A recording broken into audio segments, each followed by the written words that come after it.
Online radio and television news.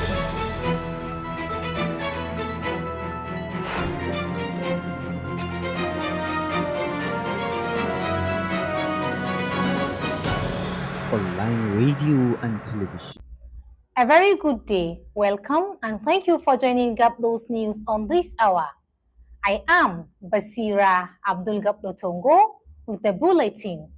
Today, Tuesday, being the 18th of Safar, 1447 after the hijrah of Prophet Muhammad, peace be upon him, from Mecca to Medina, which is equivalent to 12th of August 2025. First, the headlines. Bauchi Pauli shot down as students protest against hostel robbery. EFCC detains Tambuwal. World Bank approves $300 million to support IDPs in northern Nigeria. Plus, Trump wants Americans to invest retirement funds in crypto. On sport, Liverpool to renew bid for Wantaway Isaac. Now, the news in full. Bauchi State Polytechnic shut down as student protests against hostel robbery. Protests erupted early Tuesday when students at the Federal Polytechnic Bauchi went on rampage after robbers attacked their hostel, stealing gadgets and leaving many injured. The students lamented that the Polytechnic has failed to protect them from the attacks that happened at night. It was reported that the armed robbers stole the students' property and 9 persons were injured. The angry students were seen demonstrating on the Bauchi to Das Road, mounting a blockade to prevent movement around the institution's main entrance.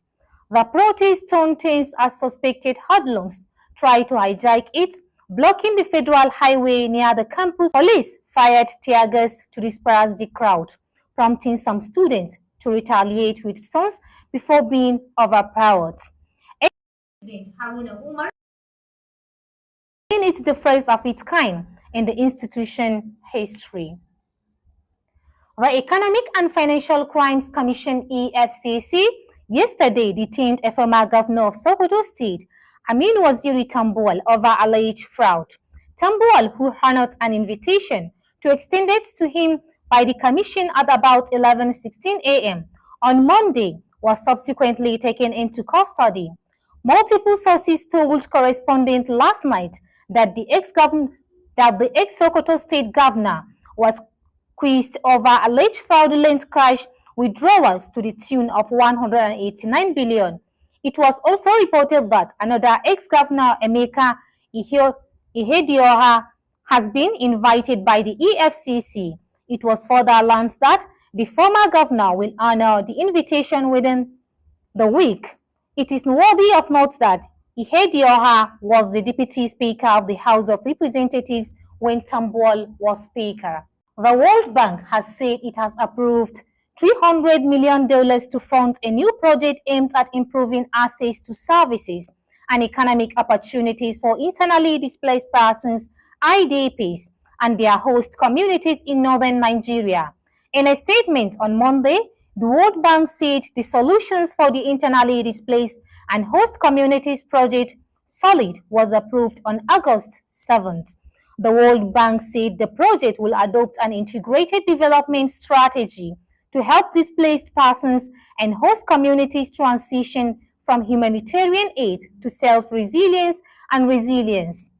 It also noted that the ongoing conflict and insecurity in the region have displaced more than 3.5 million people, straining infrastructure and deepening competition for scarce resources in affected communities.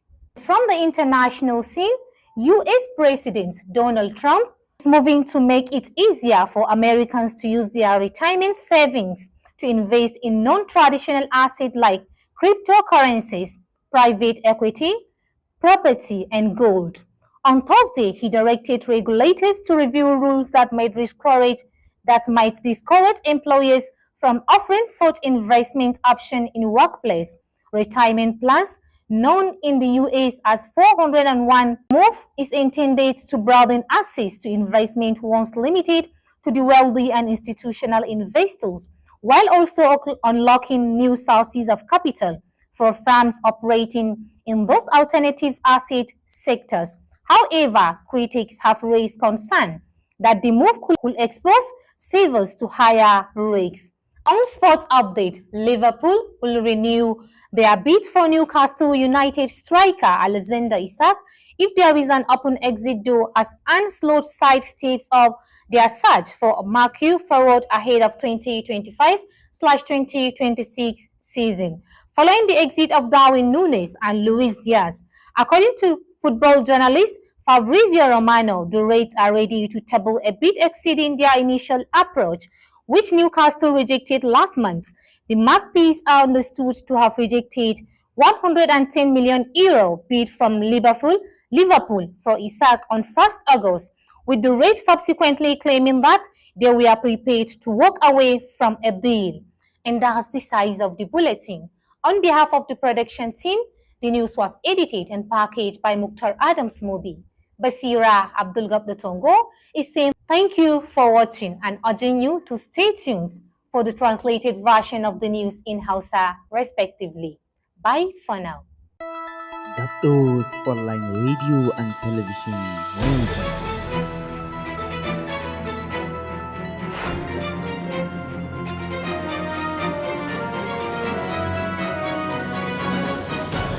Online Radio and Television.